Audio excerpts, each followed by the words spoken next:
हाँ, प्रिय शिष्यों, नमः संस्कृताय। मैं शिव कुमार दुबे एक बार पुनः आप लोगों के समक्ष प्रत्याहारों का सामान्य परिचय एवं वर्णों का उच्चारण स्थान नामक पाठ के अंतर्गत वर्णों का उच्चारण स्थान लेकर के उपस्थित हुआ हूँ।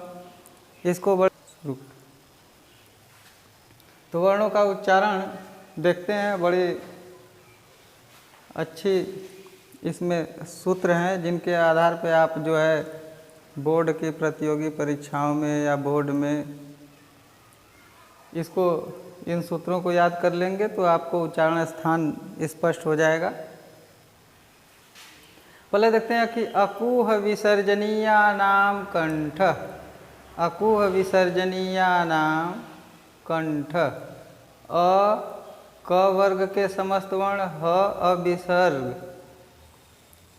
इसका उच्चारण स्थान कंठ है।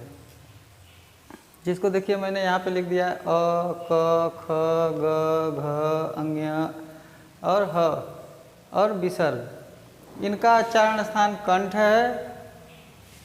फिर दूसरा सूत्र कहता है कि इचु यशाणाम तालु।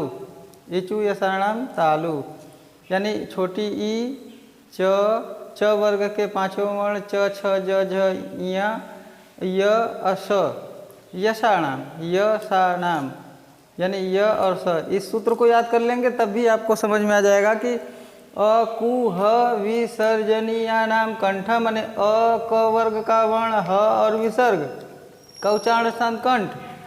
इचु यशाणाम तालु माने ई च वर्ग का चू माने च वर्ग, इसको मान लेते हैं समझने के लिए कि ई माने छोटे ई चू माने च वर्ग के पांचों वर्ण य सा नाम तालु यानी ई च वर्ग के और य स का उच्चारण स्थान तालु। ऋटु रसाणाम मूर्धा यानी ऋषि री ट वर्ग का और खटकोण ख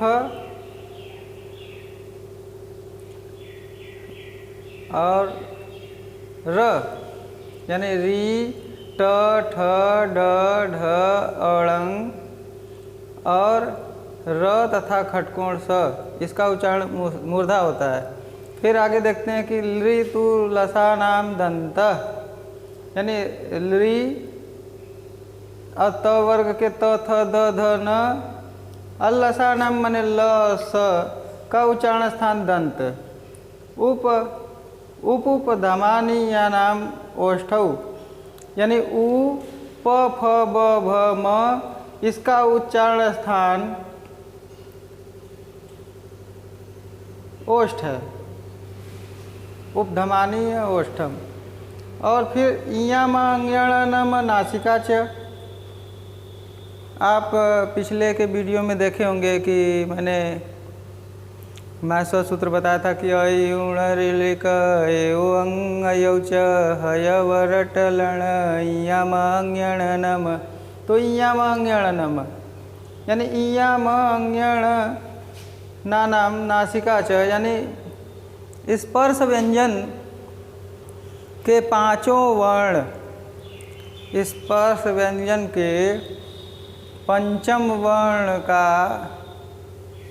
जितना वर्ण है, 5 वर्ग है, 5 वर्ग का पंचम वर्ण यानी क वर्ग का क से क के छोड़ करके क ख ग घ को छोड़ करके अंग्या जो है वो, और च छ ज ज झ को छोड़ करके इया, फिर त थ द ध न को छोड़ करके द ध को छोड़ करके न, इसी ढंग से इया म अंग्य ण अन, इसका उच्चारण स्थान नासिका हो जाता है। ए दैतो कंठ तालु यानी कंठ और तालु मिला करके उच्चारण स्थान होता है ए और ऐ का। इसके बाद होता है कि ओ दवतो ह कंठोष्ठम यानी कंठ तथा ओष्ठ मिला करके ओ और औ का उच्चारण होता है। जैसे हम लोग बोलते हैं ओ औ, तो यहाँ पे कंठ से भी निकल रहा है, ओष्ठ का भी इस्तेमाल होता है। ऊपर वाला ओष्ठ और नीचे वाला ओष्ठ दोनों जो है साइड से दोनों ऐसे चिपकते हैं, तब ओ और औ का उच्चारण होता है। इसीलिए ओ दवतो कंठ ओष्ठम लिखा है। इसके बाद है वकारस्य दंतोष्ठम, अर्थात वकार केवल व अक्षर ही दंत और ओष्ठ से मिलकर के उच्चारित होता है। इसके बाद हम लोग बात करेंगे प्रयत्न की। तो प्रयत्न किसे कहते हैं इसको जान लीजिए। वर्णों को उच्चारित करने में जो चेष्टा होती है उसे प्रयत्न कहते हैं, या ये कह सकते हैं कि वर्णों के उच्चारण में की गई चेष्टा प्रयत्न कहलाती है। और प्रयत्न कितने प्रकार का हो जाता है? प्रयत्न होता है 2 प्रकार का।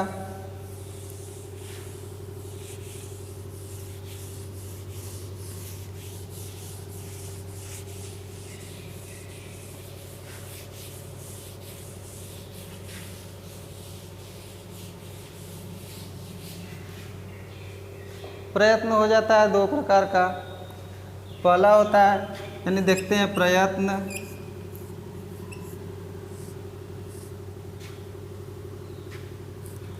इसका मतलब हो गया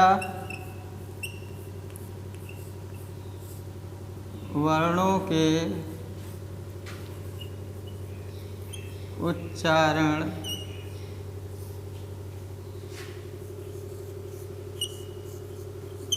हेतु की गई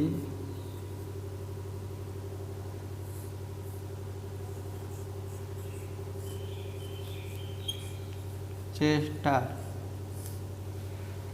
यानी प्रयत्न किसे कहते हैं? वर्णों के उच्चारण हेतु की गई चेष्टा प्रयत्न कहलाती है। ये 2 प्रकार का होता है। 2 प्रकार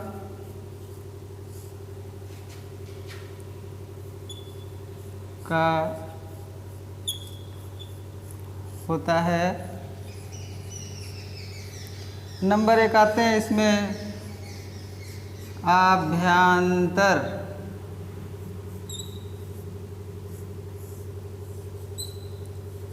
प्रयत्न। फिर नंबर 2 में आते हैं, नंबर 1 में आभ्यंतर प्रयत्न, नंबर 2 में होता है बाह्य प्रयत्न।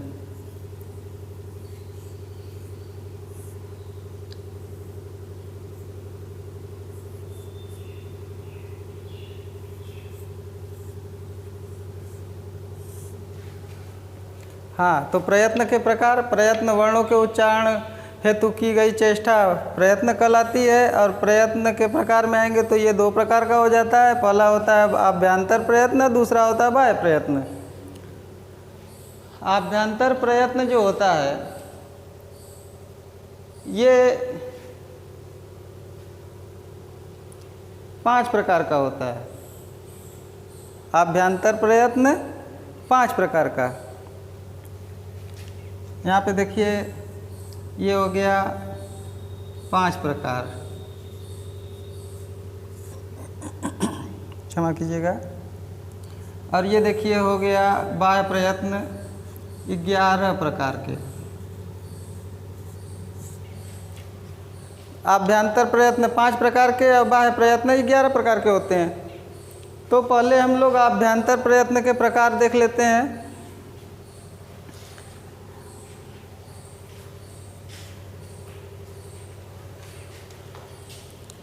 नंबर 1 स्पृष्ट, नंबर 2 ईषत् स्पृष्ट, नंबर 3 हो गया विवृत,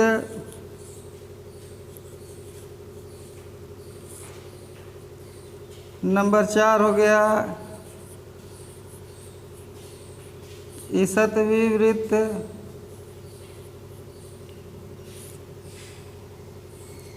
अब 5वां हो गया संवृत्त।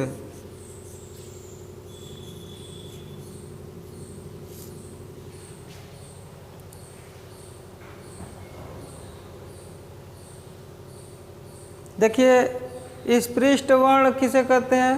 यानी जो 5 वर्ग के वर्ण हैं, 5 वर्ग यानी क वर्ग, च वर्ग, ट वर्ग, त वर्ग और प वर्ग, ये जिनका उच्चारण करने में जिह्वा जो है,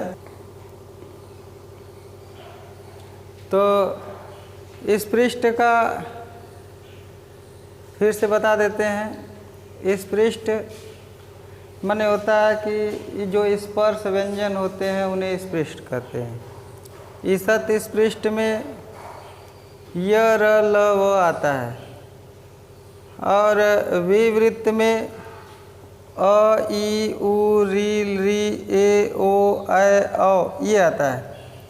और फिर ईसत विवृत्त में होता है स, श, श, ह और समवृत्त में केवल अ वर्ण ही आते हैं। तो इसको याद करना भी बड़ा आसान है। इस पृष्ठ, ईसत इस पृष्ठ, विवृत्त, ईसत विवृत्त और समवृत्त, आपको 3 वर्ण इसमें याद करना है। इस पृष्ठ, विवृत्त और समवृत्त, यानी इस पृष्ठ के आगे ईसत जोड़ देंगे तो दूसरा भाग निकल जाएगा, विवृत्त के आगे ईसत जोड़ देंगे तो चौथा भाग निकल जाएगा, और समवृत्त, विवृत्त के पहले वी को हटा करके सम जोड़ देंगे तो समवृत्त हो जाएगा। यानी ये अभ्यंतर प्रयत्न के 5 प्रकार हैं जिनके अंतर्गत यही वर्ण आते हैं। और इस पृष्ठ के अंतर्गत स्पर्श वर्ण आते हैं।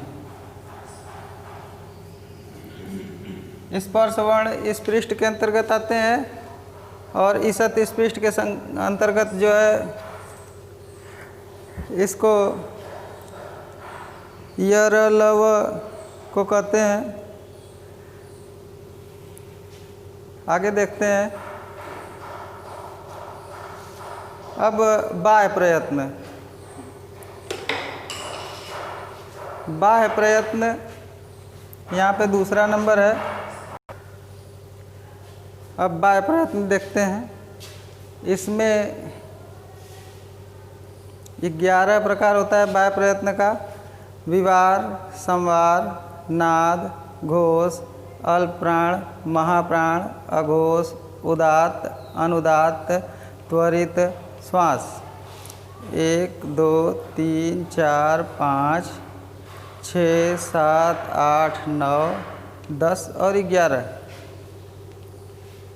अब देखिए, उच्चारण की उस चेष्टा को बाह्य प्रयत्न कहते हैं जो मुख से वर्ण निकलते समय होती है। यानी मुख से वर्ण निकलते समय जो चेष्टा होती है उसे बाह्य प्रयत्न कहते हैं। इनकी संख्या है 11। इसको याद कर सकते हैं। विवार, संवार, नाद, घोष, अल्प प्राण, महाप्राण, अघोष, उदात्त, अनुदात्त, त्वरित, श्वास। इस तरह से आप जो है इसको 11 को याद कर सकते हैं। बोर्ड की परीक्षाओं में इस पर आधारित प्रश्न आते हैं। टीजीटी हिंदी चाहे संस्कृत का हो उसमें भी आता है, पीजीटी में भी आता है। और ये छोटी छोटी जानकारियां हैं परंतु प्रतियोगी परीक्षाओं में भी आता है, सीटेट वगैरह में, टेट में भी आता है। तो इसके बारे में अच्छे ढंग से आप लोग प्रयत्न करके इसको समझ लीजिएगा। तब तक के लिए धन्यवाद। नमः संस्कृता।